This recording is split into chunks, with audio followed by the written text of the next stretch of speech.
Hi friends, വണ്ടിപ്പിടിക്കാരൻ്റെ പുതിയ വീഡിയോയിലേക്ക് എല്ലാവർക്കും സ്വാഗതം. ഇന്നത്തെ നമ്മുടെ വീഡിയോ എന്ന് പറയുന്നത് ഇതൊരു റേഞ്ച് റോവറാണ്. അപ്പോൾ ഈ റേഞ്ച് റോവർ വാഹനം ഇടയ്ക്ക് സ്റ്റാർട്ട് ആവുന്നുണ്ട്, അതേമാതിരി തന്നെ ഇടയ്ക്ക് സ്റ്റാർട്ട് ആവുന്നില്ല. പിന്നെയുള്ള കംപ്ലൈൻറ്റ് എന്ന് പറഞ്ഞു കഴിഞ്ഞാൽ ഇതിൻ്റെ അകത്തൊരു വാണിംഗ് കൂടി വന്നിട്ടുണ്ട്. അപ്പോൾ എന്താണ് ഈ വാഹനത്തിൽ വന്നിരിക്കുന്ന കംപ്ലൈൻറ്റ്, അതേമാതിരി തന്നെ എന്താണ് DTC, നമ്മൾ എന്തൊക്കെ സാധനങ്ങൾ റീപ്ലേസ് ചെയ്തിരിക്കുന്നത് എന്നുള്ളതൊക്കെ ഈ വീഡിയോയിൽ നിങ്ങൾക്ക് കാണാം. അപ്പോൾ വീഡിയോ മുഴുവനായിട്ടും കാണാൻ ശ്രമിക്കുക. വീഡിയോ ഇഷ്ടപ്പെട്ടെങ്കിൽ മറക്കാതെ ചാനൽ സബ്സ്ക്രൈബ് ചെയ്യുക. ഇപ്പോൾ ഈ വാഹനം ഞാനിപ്പോൾ സ്റ്റാർട്ട് ചെയ്തു. ഇപ്പോൾ വാഹനം എടുക്കാൻ പോകുന്ന സമയത്ത് തന്നെ വാഹനം സ്റ്റാർട്ടായി, അതേമാതിരി തന്നെ ഒരു വാണിംഗ് വന്നിട്ടുണ്ട്. ഇതാണ്ടല്ലോ, എൻജിൻ സിസ്റ്റം ഫോൾട്ട് എന്ന് പറഞ്ഞിട്ടൊരു വാണിംഗ് ഉണ്ട്. എന്നാൽ വാഹനം സ്റ്റാർട്ടാവും കൂടി ചെയ്തിട്ടുണ്ടായിരുന്നു ഞാൻ എടുക്കുന്ന സമയത്ത്. അപ്പോൾ ഞങ്ങൾ അതിൻ്റെ DTCയും കാര്യങ്ങളൊക്കെ ചെക്ക് ചെയ്തു.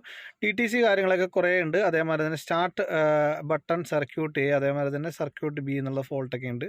അപ്പോൾ നമ്മളതിൻ്റെ ഫോൾട്ട് നമ്മൾ ആദ്യം തന്നെ ഇറേസ് ചെയ്യണം. അപ്പോൾ സ്റ്റാർട്ട് സ്റ്റോപ്പ് സ്വിച്ച് വരുന്നത് ഇവിടെയാണ്. ഇതിൻ്റെ അകത്ത് എന്തൊക്കെയോ ഒരു കംപ്ലയിൻറ്റ് വിഷ്വലി തന്നെ നമുക്ക് കാണാൻ സാധിക്കുന്നുണ്ട്. അപ്പോൾ ഞാൻ ആ ഫോൾട്ടൊക്കെ ക്ലിയർ ചെയ്തപ്പം നിങ്ങൾക്ക് ഇപ്പം പെർമനൻ്റ് ആയിട്ട് കിടക്കുന്ന 2 ഫോൾട്ടാണുള്ളത്. സ്വിച്ച് എയും അതേമാതിരി തന്നെ സ്വിച്ച് B സർക്യൂട്ടും. അപ്പോൾ വാഹനം സ്റ്റാർട്ടിങ്ങിലാണ്. ഇപ്പോൾ നിങ്ങൾക്ക് കാണാം വാഹനം സ്റ്റാർട്ടിങ്ങിലാണ്. എന്നാൽ ആ സ്വിച്ചിന് തന്നെ ഒരു ടൈറ്റ്നെസ് നമുക്ക് ഫീൽ ചെയ്യുന്നുണ്ട്. അപ്പോൾ ഇതിൻ്റെ പ്രശ്നം എന്ന് പറഞ്ഞു കഴിഞ്ഞാൽ അതിൻ്റെ സ്വിച്ചിന് തന്നെയാണ്. അപ്പോൾ നമ്മളതിൻ്റെ സ്വിച്ച് നമ്മൾ റീപ്ലേസ് ചെയ്തു. അപ്പോൾ റീപ്ലേസ് ചെയ്യുന്ന പാർട്ട് നമ്പർ എന്ന് പറഞ്ഞു കഴിഞ്ഞാൽ ഈ കാണുന്നതാണ്. ഇതുണ്ടല്ലോ. അപ്പോൾ എനിക്ക് കംപ്ലീറ്റ് മാറുന്ന വീഡിയോ ഒന്നും നിങ്ങൾക്ക് എടുക്കാൻ പറ്റിയിട്ടില്ല. അപ്പോൾ ഇത് ആക്ച്വലി ഇതിൻ്റെ പഴയ സ്വിച്ചാണ്. പുതിയ സ്വിച്ച് നമ്മൾ പിടിപ്പിച്ചു.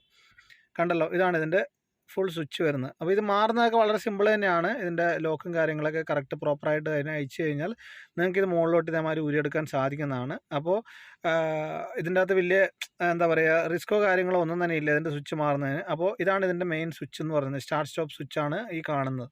അപ്പോൾ ഇതിൻ്റെ സ്വിച്ച് ഒരു ജാമുണ്ട്. അപ്പോൾ അതുകൊണ്ട് തന്നെ അതിൻ്റെ അകത്തുനിന്ന് തന്നെ അതിനൊരു ഷോർട്ട് സർക്യൂട്ടും കൂടി ഉണ്ട്. അപ്പോൾ നമ്മളത് സ്വിച്ച് നമ്മൾ റീപ്ലേസ് ചെയ്തു. നിങ്ങൾക്ക് കാണാം സ്വിച്ച് നമ്മൾ പുതുത് മാറി. ഇനി അതിനുശേഷം ഇത് വാഹനം സ്റ്റാർട്ടിംഗ് ആണ്, വാണിംഗ് ഒന്നും തന്നെയില്ല. എന്നാൽ ഇതിൻ്റെ ഒരു ബോണറ്റിൻ്റെ ഒരു വാണിംഗ് കൂടി നിങ്ങൾക്ക് കാണാം. വാഹനം വന്ന സമയത്തും അതേമാതിരി തന്നെ ബോണറ്റിൻ്റെ വാണിംഗ് ഉണ്ട്. അപ്പോൾ ബോണറ്റ് വാണിങ്ങിൻ്റെ മെയിൻ പ്രശ്നം എന്ന് പറഞ്ഞു കഴിഞ്ഞാൽ അതിൻ്റെ സ്വിച്ചാണ് പ്രശ്നം. അത് ഞാൻ കാണിച്ചു തരാം അതിനെന്താണെന്ന്. ഇപ്പം കണ്ടല്ലോ, നമ്മൾ ആ ബോണറ്റ് വാണിങ്ങും നമ്മൾ തീർത്തിരിക്കുകയാണ്. അപ്പോൾ അതെന്താണ് അതിന് ചെയ്തിരിക്കുന്നതും കൂടി ഞങ്ങൾ കാണിച്ചു തരാം. ഇത് കണ്ടോ, ഇതിപ്പോൾ സർവീസ് മാത്രമേ ഉള്ളൂ. ബോണറ്റിൻ്റെ വാണിങ്ങും പോയിട്ടുണ്ട്. എന്നാൽ ബോണറ്റിൻ്റെ വാണിങ്ങിന് നമ്മൾ എന്ത് ചെയ്തു എന്നുള്ളതും കൂടി ഞാൻ കാണിച്ചു തരാം. അപ്പോൾ ഇതിൻ്റെ അകത്ത് ബോണറ്റിൻ്റെ സ്വിച്ച് വരുന്നത് ഈ ലോക്കിൻ്റെ അകത്തൊന്നല്ല വരുന്നത്. സാധാരണ ചില വാഹനങ്ങൾക്ക് ഈ ലോക്കിൻ്റെ അകത്ത് വരും. എന്നാൽ ഈ വാഹനത്തിൻ്റെ ബോണറ്റിൻ്റെ സ്വിച്ച് എന്ന് പറയുന്നത് ഈ സൈഡിലായിട്ടാണ് കൊടുത്തിട്ടുള്ളത്. ഇതിൻ്റെ ഈ ബാറ്ററി കണ്ടല്ലോ, ഇതിൻ്റെ പുറകിലായിട്ടാണ് ഇതിൻ്റെ ബാറ്ററി വരുന്നത്. അപ്പോൾ ആ ബാറ്ററിയുടെ സൈഡിലായിട്ട് തന്നെയാണ് ഇതിൻ്റെ ബോണറ്റിൻ്റെ സ്വിച്ച് വരുന്നത്. ഇത് കണ്ടല്ലോ. അപ്പോൾ ആ സ്വിച്ച് കറക്റ്റ് കോൺടാക്റ്റ് ആകുന്നില്ല, അതിൻ്റെ ബ്രാക്കറ്റൊക്കെ പൊട്ടിക്കിടക്കുകയാണ്. അപ്പോൾ അത് നമ്മൾ പ്രോപ്പറായിട്ട് പിടിപ്പിച്ചപ്പോൾ അതിൻ്റെ വാണിംഗ് കാര്യങ്ങളൊക്കെ പോയിട്ടുണ്ട്. അപ്പോൾ വീഡിയോ ഇഷ്ടപ്പെട്ടിട്ടുണ്ടെങ്കിലോ അതേമാതിരി തന്നെ ഉപകാരപ്പെട്ടിട്ടുണ്ടെങ്കിലോ വണ്ടിപ്പണിക്കാരൻ്റെ യൂട്യൂബ് ചാനൽ സബ്സ്ക്രൈബ് ചെയ്യുക, എന്നെ സപ്പോർട്ട് ചെയ്യുക. നല്ല നല്ല വീഡിയോ ഈ ചാനലിലൂടെ വരുന്നതാണ്. Thank you for watching.